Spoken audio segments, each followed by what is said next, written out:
Now, why would we pay somebody only $4 an hour? They're not very valuable to the marketplace. Now, we got to make that distinction, to the marketplace. Might be a valuable brother, a valuable member of the community, a valuable member of the church, valuable member in the sight of God, to the human family, of course, those kind of values. But to the marketplace, which is called what? Reality. Reality is, if you're not very valuable, you don't get much money. Those are called the facts. I mean, that's how that is. Well, then how do you get more money? Simple answer. Somebody says, well, I'll go on strike for more. Well, here's a major problem with that. Here's a major problem with that. You can't get rich by demand.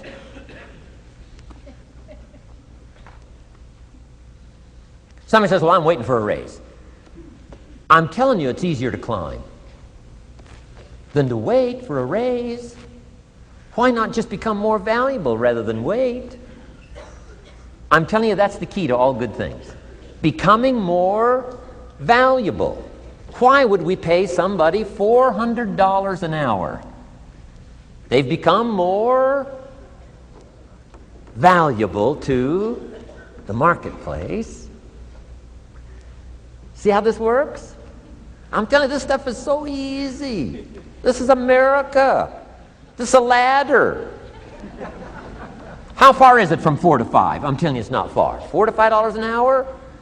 If you work for McDonald's, haul out the trash, they'll pay you $5 an hour. If you whistle while you haul out the trash, they'll pay you $5 an hour. I'm telling you. You'll get an extra $1 just for a good attitude. Yay, McDonald's. Wear the hat. It's incredible. $5. And then you just keep becoming more valuable, more valuable, more valuable. I got a telephone call 5 years ago. Company said, we're ready to expand internationally. We need some help. I was sort of semi-retired. Right? Looking for the next exotic beach. They said, no, Mr. Rohn, we got a project for you. Right? We're going to expand internationally. We could use your help. Next little while, we'll add some millions to your fortune, make it worth your while. I said, okay. I thought later, isn't that interesting that they called me? My second thought was, of course they'd call me. Who else would they call? I mean, you know, I can get the job done. Now, how come I got a telephone call worth millions? I had become valuable. Now, I'm a farm boy from Idaho. I was raised in obscurity. 1 year of college, and I thought I was thoroughly educated. Made all kinds of mistakes galore. At age 25, the creditors are calling me saying, hey, you told us the check was in the mail. I got pennies in my pocket. I got nothing in the bank. I'm behind on my promises. How come I get a telephone call 5 years ago and it's worth millions? I changed. I turned my life around. Is it possible to become worth millions? Speaking economically, now there's a lot of values to become, but let's just talk economics. Is it possible to become that valuable? And the answer is, of course, of course. Now let me give you the secret. Shoaff said, here's the secret, Mr. Rohn. Learn to work harder on yourself than you do on your job. Once I got that, it turned my life around. Learn to work harder on yourself than you do on your job. Results. Every once in a while, you got to take a measure. See how you're doing with these three pieces: philosophy, attitude, activity. Now we take a measure called results. What is the results at the end of the day, the results at the end of the week? You can't let too much time go by without checking. When time goes by, 6 years I'd been out there working when I met my teacher, Mr. Shoaff. Shoaff said, well, Mr. Rohn, let's just go through a little summary here. He said, in the last 6 years, how much money have you saved and invested? Let's go through a little tab list here. How much money have you saved and invested the last 6 years? I said, what? 0. He said, you have messed up. You remember these notes. I like that. You've messed up. He said, who sold you on that plan? I thought, my gosh, the man's right. I'm a nice guy. I bought the wrong plan. What if you were 50 and broke? Right? Didn't need to change countries. bought the wrong plan. What a sad scenario that would be. But Shoaff said these questions. Let's go through some results. He said, how many books have you read in the last 90 days? I said, what? 0. Wisdom of the world available? Change your life, change your future? Wisdom of the world available? Develop any skill you want, earn the kind of income you want, have all the treasures you want, equities you want, relationship with your family that you want, everything that you want available, and the wisdom of the world to help you get it. Haven't read any books in the last 90 days. My teacher said, Mr. Rohn, you have messed up. I'm telling you, you've got the deal. Shoaff said, Mr. Rohn, in the last 6 months, how many classes have you taken to improve your skills or to develop new skills? Go for the American dream. Become rich and powerful and sophisticated and healthy and influential. How many classes have you taken in the last 6 months? I said, how many? 0. He said, you have messed up. He said, you don't need to unmess the country. You don't need to straighten out the perplexed. You don't need to straighten out any of this stuff. All you've got to do is look within and let results teach you a great deal about your own activity, your own attitude, and your own philosophy. I went through that process. Take this phrase home. Results is the name of the game. What other game is there? Results. Here's all life asks us to do. Make measurable progress in reasonable time. Just take home that little phrase. Good phrase. We're asked in life simply to make measurable progress in reasonable time. We demand it of our children. How many years do you want your child to spend in 4th grade? Approximately. About 1. If it looks like they're not going to make it, we pour on the pressure, called legitimate pressure, lack of results. Peer pressure, family pressure, school pressure, community pressure. Every other kind of pressure we can bring to bear. What? You can't stay more than 1 year in 4th grade. As parents, you'd have to leave the community. You say, well, what if they're nice kids? Wouldn't you give them 3 or 4 years? And the answer is no. You got to make better progress than that. So you got to check fairly often. Some things you got to check every day. Some things you got to check at least by the end of the week. Salesman joins this little sales company. He's supposed to make 10 calls first week. Wouldn't it be legitimate to call him in on Friday and say, John, what? How many calls? I mean, this stuff is simple. John says, well. Say, John, well won't fit in this little box here. Well. Now John starts with a story. You say, John, I made this little box so small so a story won't fit. I don't need a story. I need what? A number.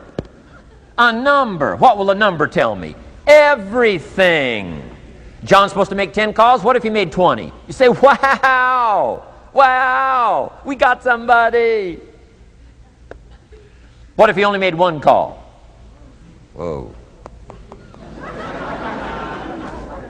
Will that tell us something about John's philosophy? And the answer is yes. Will it tell us something about his attitude? Of course. Will it tell us something about his disciplines? Of course. And if he wants a lesson in life change, all he has to do is be willing to face the numbers and come up with the results that will teach you to either celebrate if you got good results or fix whatever needs to be fixed in your philosophy, attitude, activity called disciplines. You don't need to go anywhere else. I do believe in affirmations. They are valuable as long as you affirm the truth. Because it says in ancient scripts, the truth, what? Will set you free. Free to do what? Amend your errors and pick up new disciplines. That's what the truth is for, to help us amend our errors and pick up the disciplines for life change. That's what the truth is for. So I do believe in affirming the truth. If you're broke, best thing to affirm is, I am broke. You put that up on the refrigerator where you can see it every day. I mean, that's how you do that. Now, if you need a little additional affirmation, you just put up there, I'm 40 and broke. I mean, you know, that ought to do it. And if you need just a little more, put up there, I live in America and I'm 40 and broke. That's enough to turn your life around. It says, hey, something is Wrong. Somewhere I have messed up. And I'm telling you, if you'll start with that, it's called the process of life change, and it doesn't matter how small the process is to start. One discipline starts it, and then one discipline feeds another, and the first thing you know, you've got this whole cycle in an upward positive motion. And it's called life change. It's called income change. It's called health change. Relationship with your family change.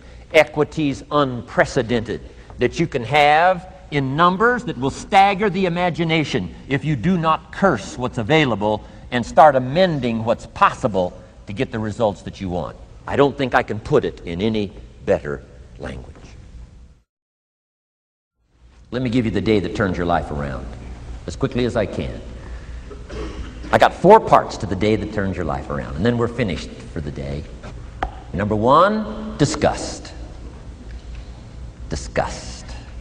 Disgust is a negative emotion, but it can have a very positive, powerful effect. Disgust says, I've had it. What an important day that could be. I've had it. Wow. I met a beautiful, powerful, accomplished executive lady in New York. Company invited me to come in. This lady was a vice president, extraordinary lady. I got to know her and I found out her story. I said, how did you get here? Big income. And she never went to college, never went to university. I said, how did you get here? Executive, powerful, income. She said, well, let me tell you part of the scenario. She said, when I was a young mother a few years ago, she said, one day I asked my husband for $10. And he said, what for?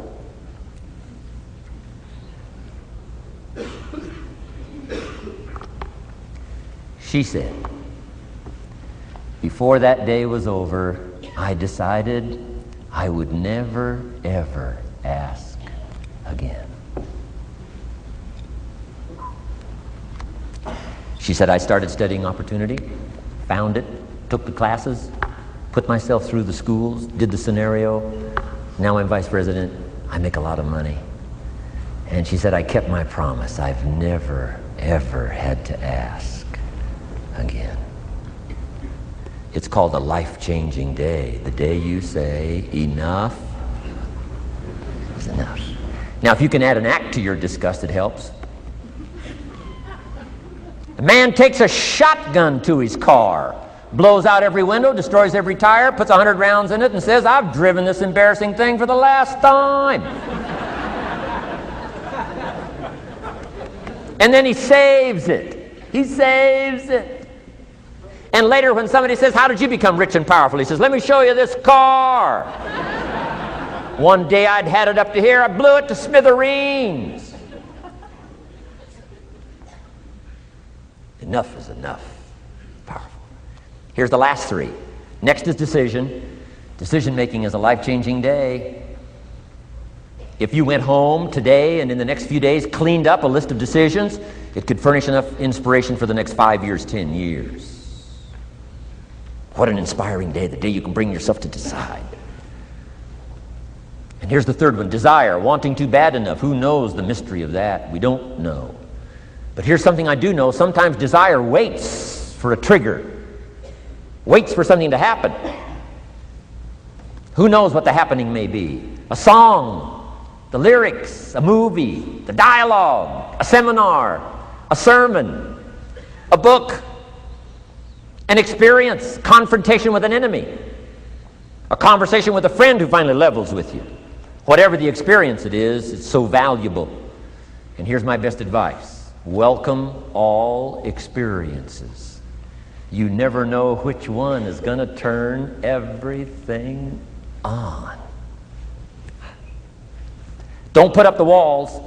The same wall that keeps out disappointment keeps out happiness. Take down the walls. Go for the experience. Let it teach you. And here's the last one. Resolve. Resolve says I will. 2 of the most powerful words in the language. Benjamin Disraeli said, nothing can resist a human will that will stake its existence on its purpose. Shortly put, I'll do it or die. Best definition of resolve I got from a little junior high girl, Foster City, California. I'm going through some words one day. I got to this one and I asked the kids, who can tell me what resolve means? Some didn't know, some tried. Interesting. The last one was the best. Little girl about 3 rows back, she said, I think I know, Mr. Rohn. I said, what? She said, I think resolve means promising yourself you will never give up. I said, that's the best I've ever heard. She's probably giving seminars somewhere today, right? I mean, that's the best I've heard. I asked the kids, how long should a baby try to learn how to walk? How long would you give your average baby? Before you say, hey, enough's enough. No. Any mother in the world would say, you're crazy. My baby is going to keep trying what? Until. What a magic word. I want you to write it down. Until. Promise yourself you'll read the books until your skills change. You'll go to seminars until you get a handle on it. You'll listen to it until it makes sense. You'll go for it until you understand it. You'll practice it until you develop the skill. Never give up until, however long that is. Step by step, piece by piece, book by book, word by word, apple by apple. Walk around the block, walk around the block. Go for it. Don't miss the chance to grow. And resolve that you'll pay the price until you learn, change, grow, become. Then you'll discover some of life's best treasures when you pay that price.